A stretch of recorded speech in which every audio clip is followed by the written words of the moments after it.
Hello, everyone. A very good evening, everybody. I'm Priyanjali from Bladder Wellness team. I'm sure all of you must be keeping good health. Today, we are going to discuss a very important topic: the management of kidney stone. Stones are hard deposits made of minerals and salts that form inside the body.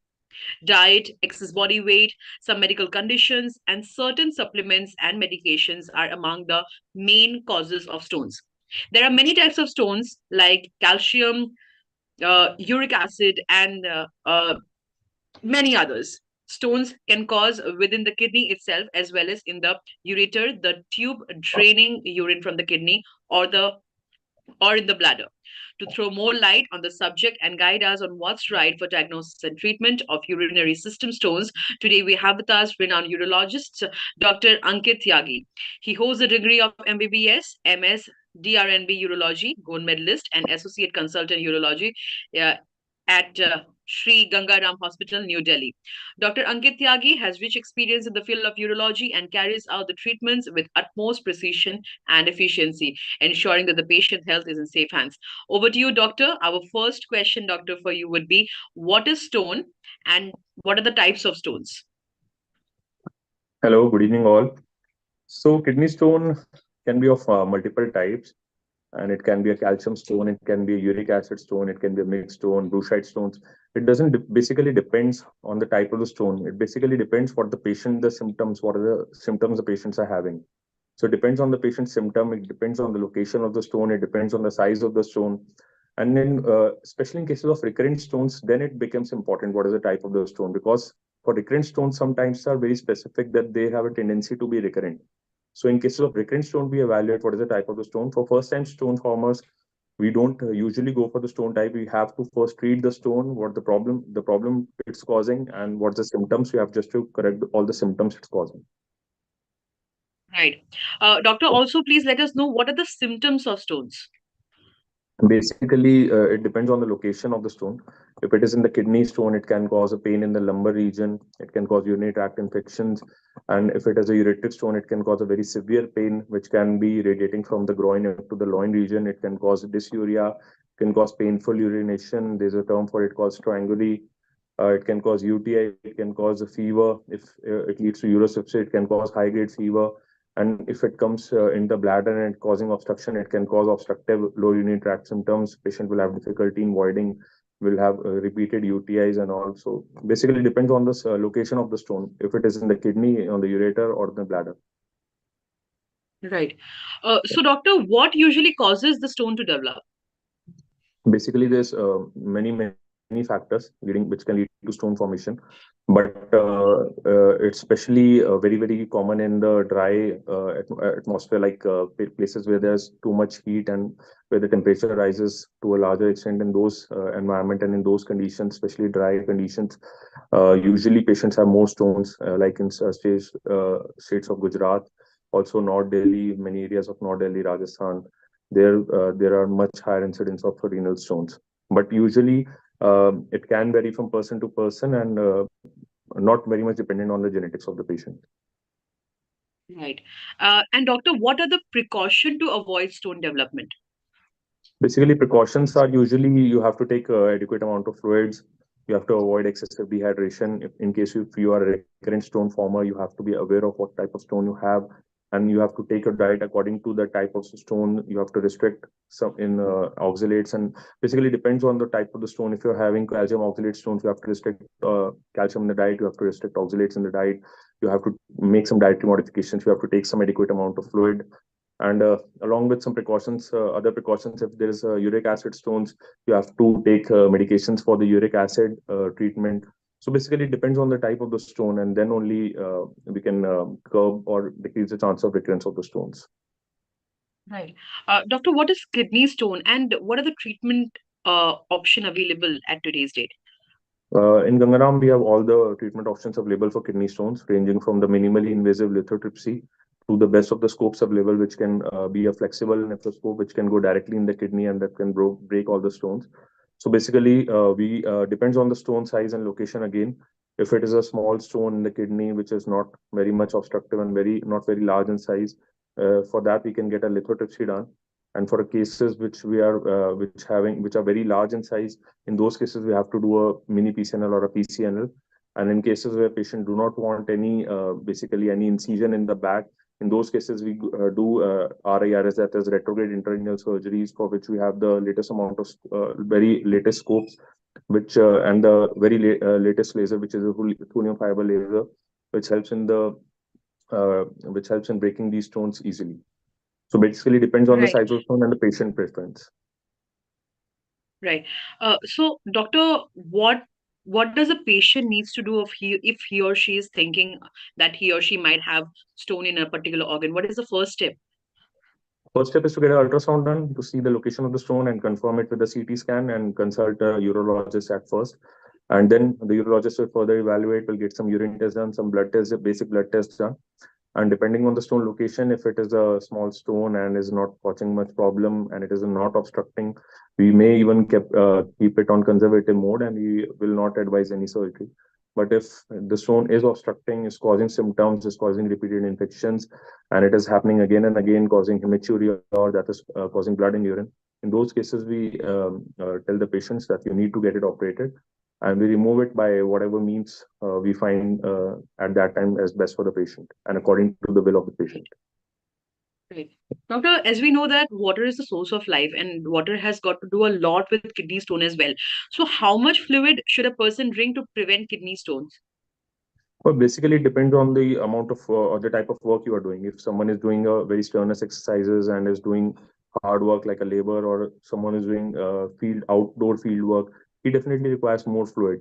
So it depends on the amount of sweat you are generating and amount of work you are doing.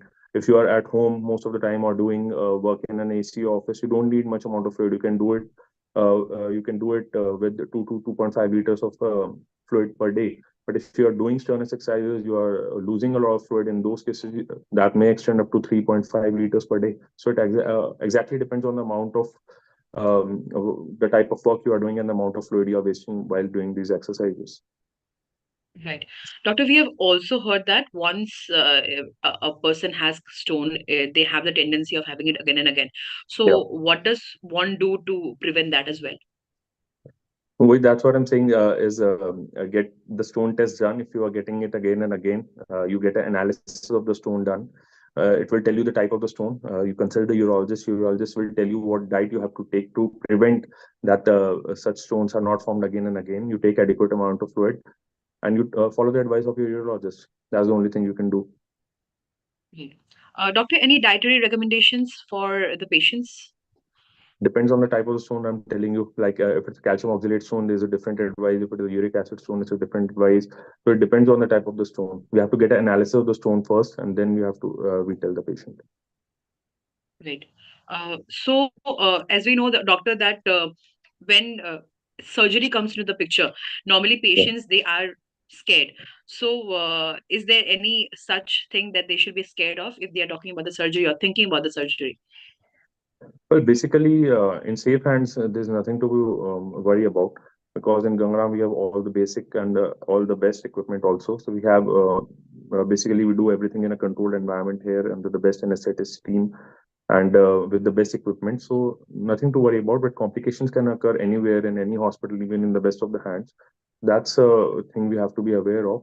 But if you are planning to get a surgery done, especially a PCNL surgery or RIRS surgery, you have to get it done at a good tertiary care hospital, because you have to negotiate all the things that in a small setup these may not be the best of the equipment.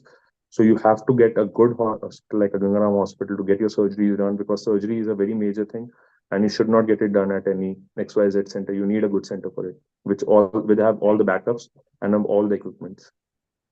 Right. Speaking of that, doctor, I can see the first question popping up from Abhishek Sen, who asks, "How painful is the treatment process, especially if a stone needs to be removed?"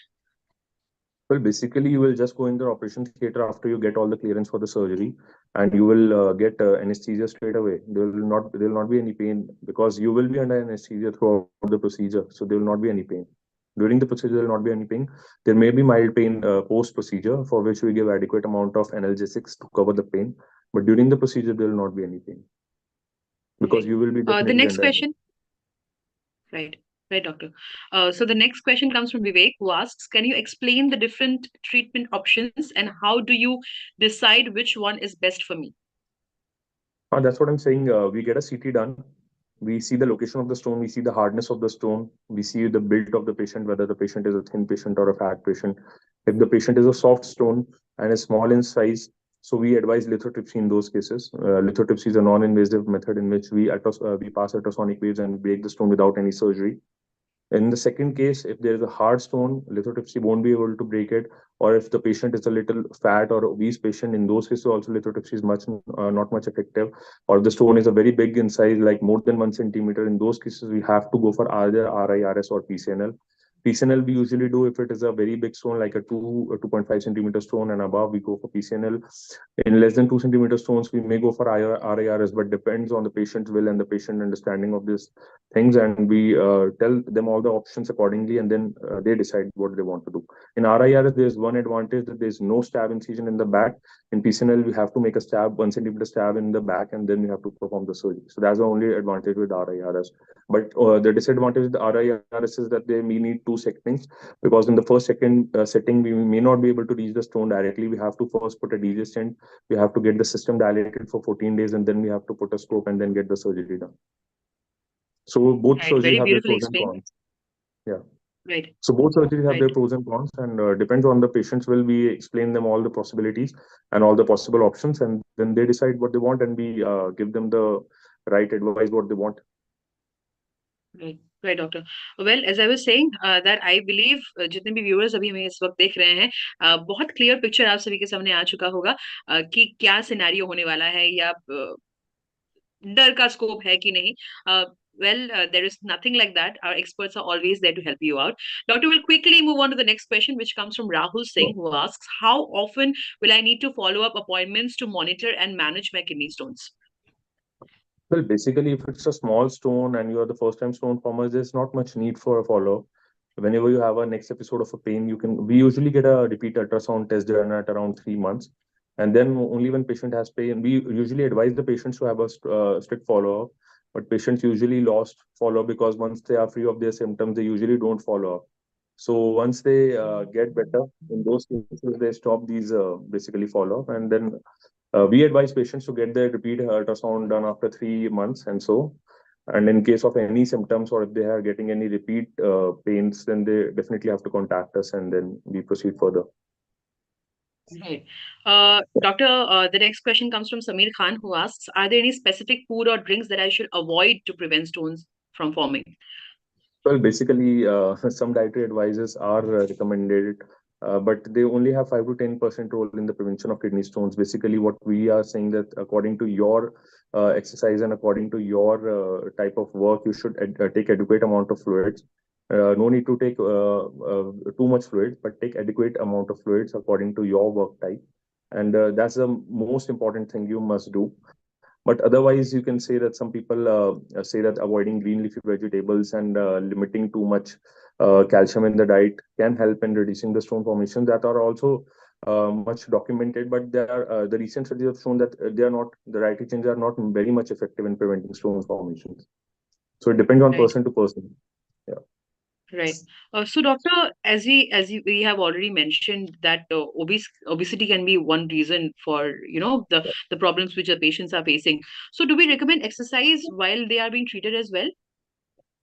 Basically, it depends if they are getting a PCNL done, then we advise them for because the PCNL is a small incision which is going into the kidney, so we advise them for rest after the PCNL procedure. But in other procedures like a lithotripsy and after that lithotripsy and RIR, they can continue their exercises 7 to 10 days after the surgery. And especially if they are planning for surgeries, then post surgeries, we usually advise them 1 week, 1 to 2 weeks rest post surgery, and then they can usually limit their exercises to household activities, and with time they can definitely gradually proceed towards their exercises and all those stuff. Right. Well, the next question is a similar question, which I believe doctor has already answered. Kapil Meena asks, what kind of test will you use to diagnose and determine the type of stone I have? So that's what I'm saying, that CT scan is usually the best scan for stones. Ultrasound usually gives an initial idea, but to be exact, to be exactly sure about the size of the stone and the nature of the stone, we usually get a CT scan, and then only we are sure about the stone size and the number of the stones. So CT is the best investigation for stones. Right, right. Doctor, is this hereditary somehow? Can it, In move some, generations? yeah. In some conditions, it is hereditary, but the percentage is very, very low. So in those cases, we have to get a metabolic stone evaluation done, metabolic evaluation done to rule out all these causes. But they are very few in number, less than 1%, less than 0.5%. Doctor, also has stress got anything to do with stone formation? Stress usually has not much role in stone formations. No, it Right. obviously Well, affects the body in a worse way, but not for stones. Not good for the body, but right, not for stones. Yeah. right. Doctor, the next question comes from Aman. He asks, if I have a small stone, can it pass on? Can it pass on its own, or will I need medication intervention? Well, it depends on the location. If it is a small stone in the ureter, there are three things: in the kidney, in the ureter, and the bladder. So if it is a small stone in the kidney, if which is non-obstructing, we don't need to do anything for it. But if it is a small stone which has got into the ureter and it is now causing some pain, so usually we say that if the stone is less than 5 mm, it usually passes also, on its own. And if it is around 6 to 7 mm, then we say there are 50-50 chances that it may pass, it may not pass. So we give medical advice. We call it medical management, which we can go give for 2 to 3 weeks. But if the stone does not pass in 2 to 3 weeks, then we advise surgical management in those cases. Doctor, Or in case also, before we take a leave, yes, doctor, please. or basically, if the stone if the stone causes symptoms before those 2 to 3 weeks, then also we take away for surgery before those medical management ends. Basically, before the 3 weeks, we can take for surgery if the patient having symptoms like fever or loss of blood and urine, like those. Right, right. Doctor, also, what can be the worst case scenario of kidney stones? Worst case scenario can be a kidney stone getting obstructed in the ureter, which can cause the pyonephrosis, urosepsis, which can lead to fever, can cause septicemia, and many patients which neglect stones, they can present in the emergency with the urosepsis, which is a dangerous condition because the overall well-being of the patient gets affected, and patient presents with high-grade fever. And that stage, the stone is not treated because at that stage we have to first get the patient out of those sepsis stage. So we usually put a DZ stent in those cases, and then after once the patient stabilizes, then we remove the stone in those cases. So the procedure gets double for the patient. You have to undergo two procedures at the same for the same thing. Also, doctor, how does the patient know initially that he or she is having kidney stone? What is the first stage like? What are the initial symptoms? Basically, patient will have pain in these lumbar regions, the loin regions, and the patient will have difficulty in maturation while passing urine. He might have pain. Patient may have recurrent episodes of urinary tract infections. Sometimes, if there's a hard stone, patient may see urine blood coming out in the urine. Sometimes patient may see small pieces of stones which are passing in the urine. So these are the 5-6 major symptoms that patient usually have if they're having kidney stones or ureteric stones. Right. Doctor, before we leave today, what would be the take-home note for our viewers who are watching us right now? So take home message will be: do not ignore the kidney stones. They are treatable, and they should not be ignored because kidney is a very vital organ for the body. And if done at the right time, at the right center, they usually respond very well. And the prognosis of the stones is very good. And here at Ganga Ram, we can tackle all kind of stones, and you can be stone free. So do not ignore the stones and get yourself treated for the kidney stones. That's the take home message. Do not sit over it, basically. Right. Well, that Yeah, was Dr. Ankit Tyagi for us. Thank you so much, Doctor, for your valuable time. It has been quite an informative session for our viewers today, and we look forward to such sessions in the coming time. And thank you, viewers, for definitely. your excellent participation. For more information and updates, stay connected on our FB page, Bladder Wellness. We are also available on YouTube, Twitter, and Instagram. Thank you. Stay safe and stay